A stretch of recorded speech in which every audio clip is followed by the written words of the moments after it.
Shermaine Hodge-Rideout. I was born and raised in Carlisle, Pennsylvania. Grew up here. Attended Stevens Elementary School. Graduated Carlisle High School. Graduated Wilson College. Worked at United Telephone, Sprint, Embark, CenturyLink for 38 years. Retired now. My family is one of the largest families in Carlisle, the Hodge family. My dad was the youngest of 26 children, to William and Sally Hodge. My husband's father, his grandfather, I have his discharge from the Civil War, signed by Abraham Lincoln. He went on to chase John Wilkes Booth. My Aunt Ruth documented us on the Elizabeth slave ship that came from England, docked in Birmingham, Alabama. My great-great-grandfather was a slave. He was transported from Birmingham, Alabama to Annapolis, Maryland. He was one of the head slave masters, where he was a slave, but he was a prominent slave that gave the plantation owners, the slave owners, you take this guy, or this woman, and did that. They migrated up to Virginia. From Virginia, they got up to Massachusetts. From Massachusetts, on the Underground Railroad, they came back down through and migrated in Pennsylvania, settled here in Carlisle, and this is where they've been for the last 100 years. So you have a long history, Yeah. roots in this place, in this area. And then my church that I go to, West Street AME sign, we still have part of the Underground Railroad in the basement. It went across Southwest Street over to Carlisle Brethren Church, Carlisle United Methodist Church, through Bosler Library, underneath there, and on out to the Carlisle Army War College, and that's been established. A lot of those, the tunnels and stuff are, caved in and whatnot, but that was the route that the slaves took to go to freedom. So if you could just give me, kind of general sense of how it was like growing up in Carlisle. How it was like in Carlisle? Up north you have your subtle racism, where down south you had your obvious racism. I grew up in this vicinity, this area here. My mother and them went to segregated schools, but when I started school in kindergarten, they were desegregated. So we never had the riff of all the racism that they had down south. We slept and ate at white people's houses. They slept and ate at ours. I never had to be segregated in the bathrooms or the water fountains, because we didn't have. Now, my mother and them's day, back in the 20s and the 30s, yes, they had that here in Carlisle, but I was in the air right after all that transpired, because I was born in 47. By the time I got into the 60s, that's when Martin Luther King and all them were marching and stuff, but we didn't have it as obvious up north as they did down south. And do you think Carlisle has changed a lot since when you've grown up? Yes, it's changed tremendously. You still have your racism, you still have, and then I was vice president in NAACP here in Carlisle. We got it organized, and the Klan organized a rally here at the courthouse here about 15 years ago. And we ran them back out of here, And the county was so gracious that they charged the Klan for the rally, but they knew they made an astronomical amount. I think it was $50,000 or $60,000 just to have the rally, but they knew they wouldn't pay it. So they're not allowed to rally here ever again, because until that bill is paid, in which most likely it never will be paid, so they won't be rallying. Not unless they have a little gathering here or there, to anticipate some kind of stirring up of problems or whatever. And has your opinion of Carlisle changed at all since when you were a kid? Yes. And maybe that's because that's why I'm an advocate in the community. I've been an advocate in the community because I'm into everything, you know, with domestic violence, Cumberland County, mental health, IDD, because I have a child with developmental delay. And there's so many kids, and I'm one of the ones that was instrumental in getting the word retardation wiped off of our charts here in Cumberland County, and now it's nationwide with the IDD instead of it's mental health and IDD rather than mental health and mental retardation. Is one of the co-founders of the Monty Festival, which is a festival of diversity that we started here about 15 years ago, and it died out here about 4 or 5 years ago, but now we're instrumental in bringing that back, and that will be May, the first Saturday in May, we'll be bringing that back for diversity. We try to get vendors, entertainment from all walks of life, you know, every culture, every religious background, and we try to have it centered around that so the community can get a taste of everything. And is there anything you remember that was in Carlisle when you were a kid that you kind of missed today, that either disappeared or is not around anymore? The main thing is family. When I was growing up, we didn't have the shopping malls. The movie theaters weren't open. They didn't have football games for the kids, you know, where everybody is not oriented to family and church. And that's one thing that I miss. And then, like, nowadays it's the era of technology and iPods and computers and this and that. And we learned so much back then. Even with my great-grandkids, they're going to school, they're taking cursive out of the school. They don't have to learn their times table. They got a calculator and a computer. They don't need cursive because now, you can go and sign your name electronically.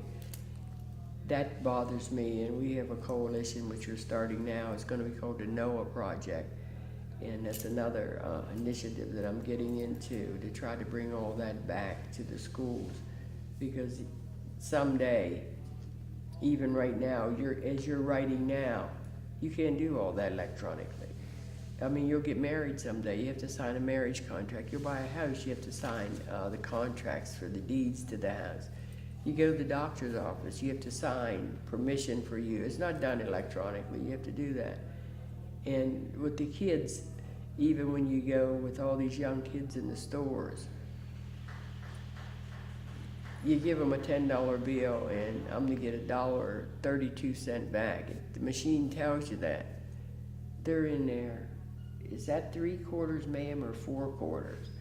They can't even give you the right change. And I mean, the educational value of what the teachers are teaching in school now for the essential things that these individuals need, they're not doing it.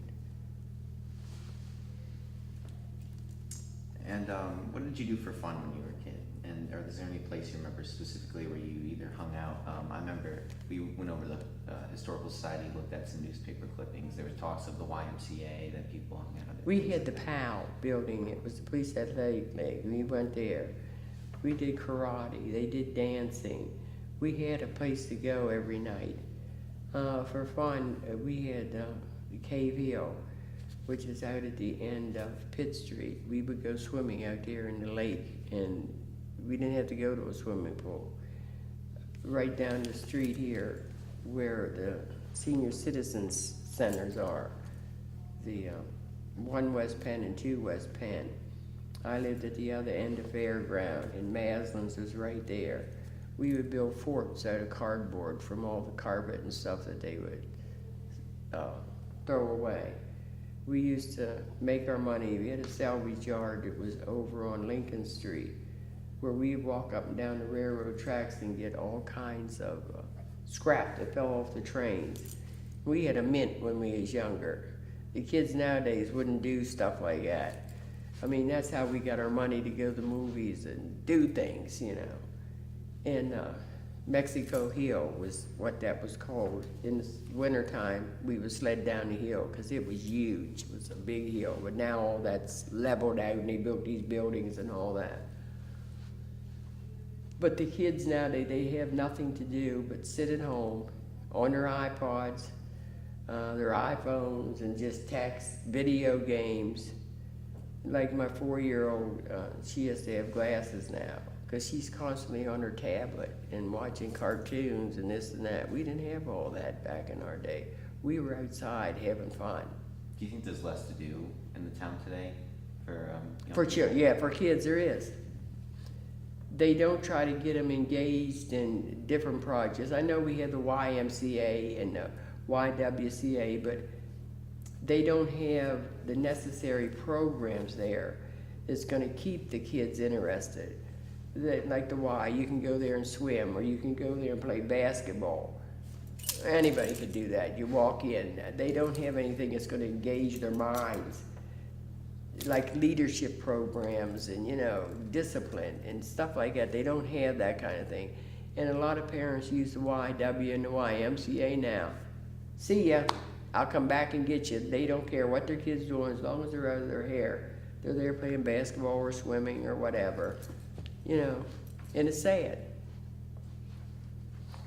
And do you remember any major events when you were growing up that happened? I know I read about Martin Luther King actually came to the town to give a speech at one point, or any other sort of, I remember some protests as well. You mentioned the KKK coming. We had that protest. We had a couple marches, you know, for unity back in the 70s and 80s.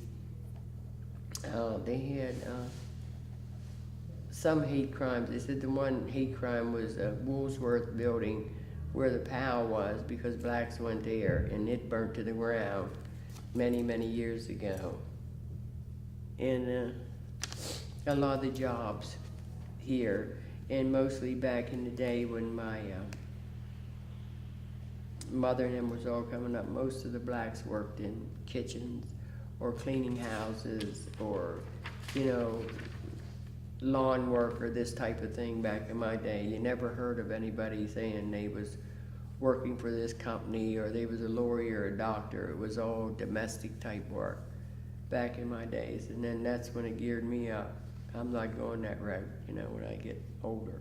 And now you find nationwide that most of your domestic work now is done by whites more so than it is, you know, blacks, where that was the main thing, where they was the butlers and the maids and the housekeepers and so forth. And this area was large for migrant workers that they bus from the south up here to do all the orchards and stuff. And now you don't see hardly any blacks in the orchards picking fruit and stuff. You see Mexicans or, you know, Hispanics or something like that. And what do you hope will change for Carlisle in the future, and what do you want to see happen? That we can all get together as one in unity, regardless of race, color, creed, or religion. And there should never be any stipulations, because even with male and female, me and you could have a PhD in, say, history, but yet we say we both worked for Dickinson College, doing the same history professor. You're making more than me because you're white, plus I'm making less than you because I'm black, but not because I'm a male, it's because I'm a female. And when I ran the NAACP, we was really into the racial bias. We went to a car dealership and we picked out a certain car. We're gonna get that, I'm just using that as a phrase, that Jeep Cherokee there, that 1975 Jeep Cherokee. We sent a little black man there. It was $21,000. We sent a white man there. It was $17,000. We sent a black woman there. It was $25,000. We sent a white woman there. It was $20,000. We all had the same car that we were gonna buy, and just in a matter of hours, how that racial bias went in. And like, even when a female now goes for a car, she should always take a male, but I'm very educated, so they can't screw me around. But when a woman walks into a car dealership to buy a car, it's automatic $3,000 more than what the car is worth. We found that out. We did a lot of things on discrimination and so forth to just see how that went. And then we went back to that dealership and I said, see that Jeep? 1975 Jeep, brand new. White man was there, the black man was there, the black woman was there, and the white woman was there. Why did we get 4 different prices for the same car? They didn't know what to say. But it happens, and it happens today. And through a lot of the research I've been doing, you know, and some of the people I've talked to, people still mention kind of a housing line, you know, there's a place where the African American, the Carlisle won't go, and then in town, and there's a place where the white citizens won't go in town. Do you still feel that there's a kind of tension there? Then no, the tension, because I'm in a very affluent neighborhood, but I grew up in this neighborhood, which is not affluent. Years ago, you couldn't even venture out of that area. No one would rent to you. You couldn't buy, but now you can go almost anywhere you want to go here in Carlisle as long as you have enough. But you still have your discrimination. It depends on who the landlord is, who's selling the home, and then you're really scrutinized for. They investigate my character. It's not that I don't have the money to buy it. Do we want this woman in our neighborhood or this man in our neighborhood? You still have that. You still have that on your jobs too. So it's more subtle today. It's up north. It's always been subtle racism. Like right now, you're talking to me. I'm not saying you're a racist or anything. But as soon as I walk out of that door, you may say to your friend back here, I didn't like that black woman. She is this and that, you know, she was saying this and that. I'm not saying that you would, but there are some people that will do that. You talk to my face and I'm thinking you're liking me and this and that. As soon as I leave the room, I can't stand her. She's one of them black ones that lives down there in the ghetto or something like that. She's just that ghetto or whatever. They'd have something derogatory to say. But sometimes you overlook that. But it's one thing about me, I'm a very good judge of character.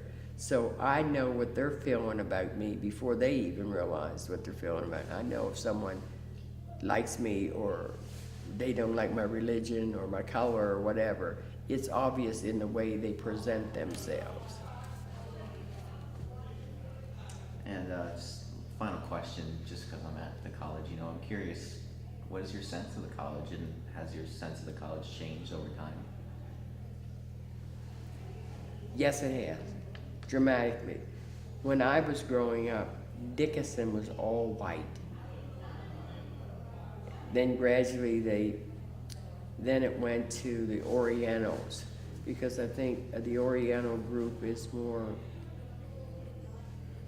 not more educated, but they're the ones that are designated to be your scientists, your doctors, and so forth.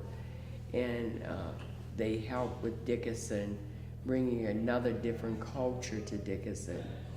And then over the last 30 years, I'm seeing more people of color at Dickinson, where when I was growing up, it was all white. Most of your college around was all white. They didn't have anybody. And then Dickinson is such a prestigious university now, where it was Dickinson College way back in the day. Yeah, there's a lot of things that went on there, and even with the Redskins being here, they brought a lot of prominence, and more people came here, and they really got an understanding of what Dickinson was all about, and it's grown tremendously.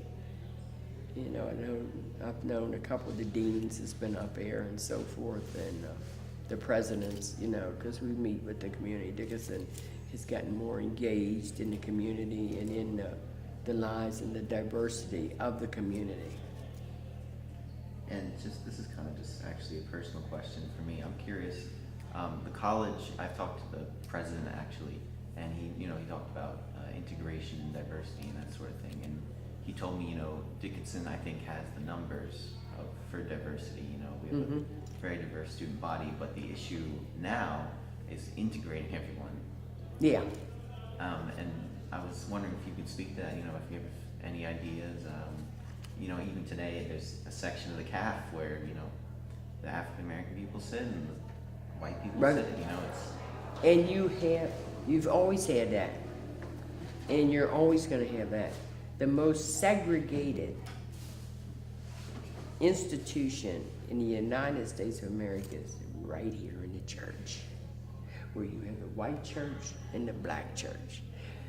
I'm watching over time, I say in the last 5 years, it's starting to integrate more, but they're still not at the realm that they need to be, and they got a long way to go, where they have so many churches. You can have a United Methodist Church here, right across the street's a United Methodist. This is the white United Methodist. That's the black United Methodist. But they won't say, hey, let's have one church. Not either church. We'll have all the white United Methodists and all the black United, we all one. Because you have the same religion, but that's the most segregated institution in the United States is the churches. And it's been like that for years, and Martin Luther King tried to fight to get that. But, I mean, he's been dead 25 years, back in the 60s. It's still the same. But then I think by having friends, I have so many white friends and black friends, I don't differentiate. If they say, come to church service with me, if I'm not busy, yeah, I'm going to the church. But even when I go to church with them, everybody just turns around. Say I walked into your church with you, I'm a friend of yours, they would look around and say, damn, why is he bringing this black lady in the church? They're not worried, is she a Christian or whatever. Why are you worried about if I was black or white? Would you turn around if I was a white lady that came in with you? Wow. But they still do that. They still do. I don't know how they're going to change it. But that's one of the most segregated institutions. And it's just not here in Carlisle, it's nationwide.